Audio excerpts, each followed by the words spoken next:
Hey guys, Shadow Reviewer here. Well, after 7 months off, I finally decided to go back to, what's been getting the most views on my channel.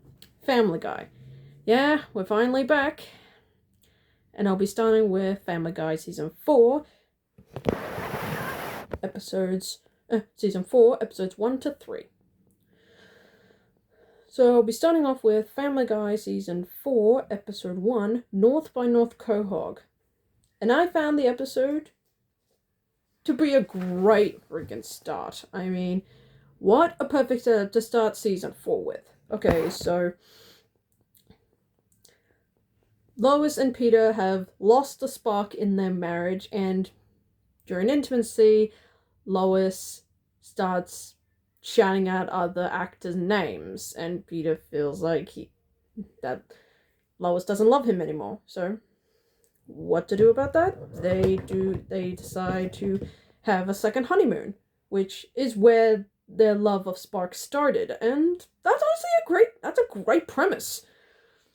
We get Peter and Lois honestly at their best. I mean, this is pretty much where I honestly buy them as a couple. I buy these two in love. So, they hear about this hotel where Mel Gibson's staying at, and it's one he hardly ever uses. So, Peter, being stupid Peter, decides to pretend to be Mel Gibson so he and Lois can have this hotel themselves. They find a theater in his hotel room where he wanted to make a sequel to Passion of the Christ. And if you know what that movie is, I'd rather not say without getting this video demonetized. So they steal the reel for good reason. I mean, given what that movie, that original was about, imagine what the sequel could do. Ugh. But it goes on this big chase. Lois gets kidnapped by Mel Gibson, and Peter has to decide the real or her, and we get this great third act climax on Mount Rushmore. And no, it is not like that, where Mel Gibson acts stupid and falls to his own death in the show. And this is where they get their spark back. Honestly, it's such a great setup, a brilliant setup. So props to Season 4 for kicking off with a great premise for Lois and Peter. This is where I instantly buy these two as a couple. And as for the subplot, Brian has to look after Meg, Chris, and Stewie. Sadly, he's not very good at it, but to Stewie's credit, he decides to help them. And when they find out that Chris has been drinking at the school prom, we get a pretty decently funny scene in the car. Did you think you were cool? Did you think you were grown up? In the meantime, you're grounded, Chris. Oh, come on. That sucks. Do you want us to pull over? I don't care what you do. Oh, we'll pull over. We'll pull over. Pull over. So yeah, we get this funny bit. While I don't condone the violence they did on Chris, he was being a pain in the, where Stewie slaps it, yeah. But to their credit, when they find out he got the beer from Tom Tucker's son Jake, they do what most parents do: confront the person that got their child in danger. And we get this really funny bit where Brian tells Stewie don't mention his son's face, given it's not the right way round, and Brian does this. It's turned his whole life upside down face. And Stewie just turns around and looks at him like, yeah, I'm thinking, seriously? You just told me off for not doing that, and now you're doing it. And they do, exactly when the kid refuses to take responsibility. Why not frame him further by, yeah, I'd rather not say what the actual thing is without getting monetized either. But I will say a quote from Ollie: he's gonna get it! So yeah, I thought the episode was pretty great. It had a decent setup for Lois and Peter, and it had a pretty funny side plot for Brian and Stewie. So yeah, great episode all around. Absolute great start to the season. Today I'm looking at Family Guy Season 4, Episode 2, Fast Times at Buddy Cianci Junior High. I hope I pronounced that correctly. episode is not great.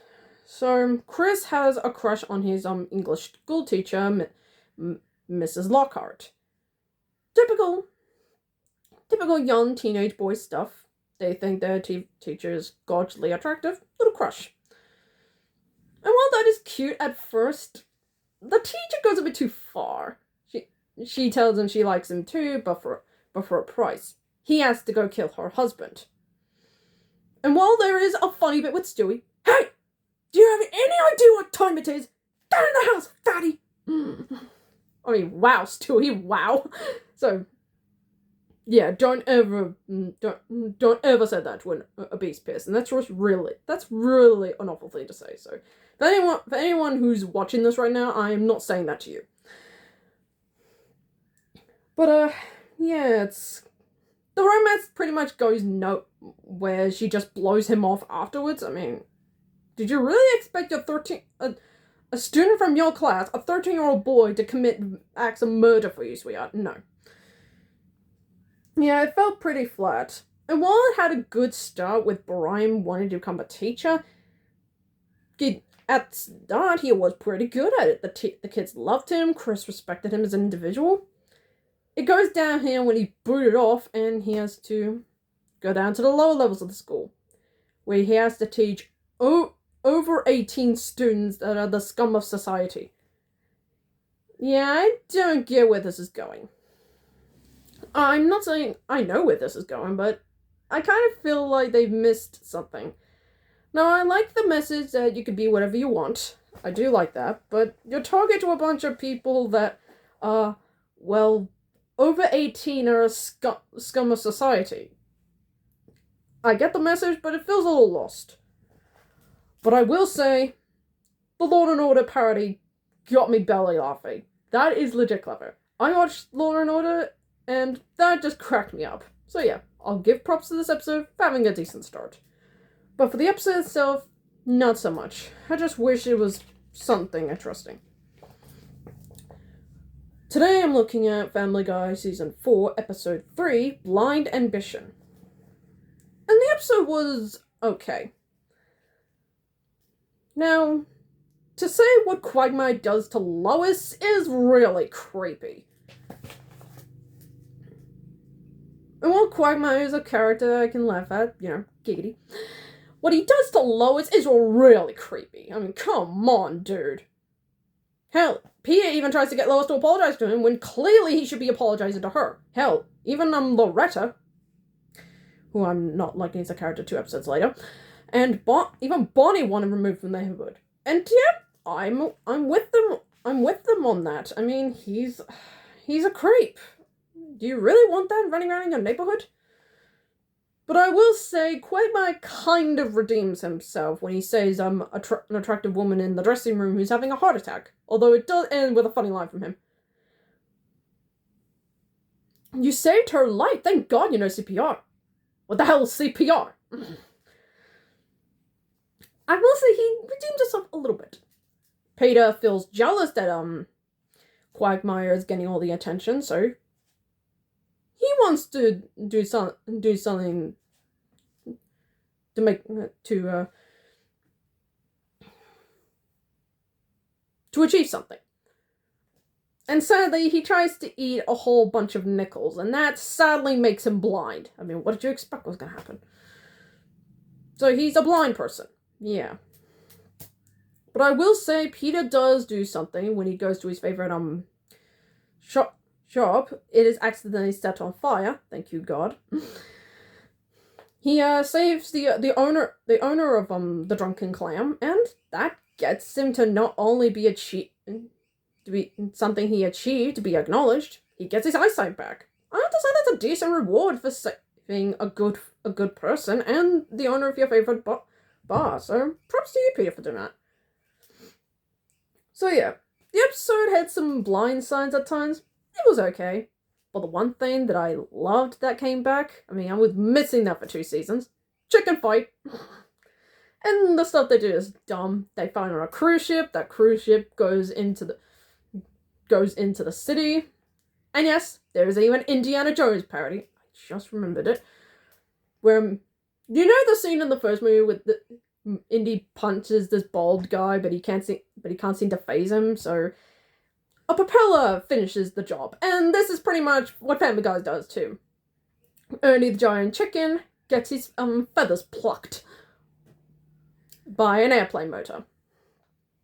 And yes, we know he's gonna come back, but it's a pretty fun fight. I'll give it that. So yeah, the episode was okay. Yeah, it has nice redeeming qualities in the end, and that chicken fight is worth it for it.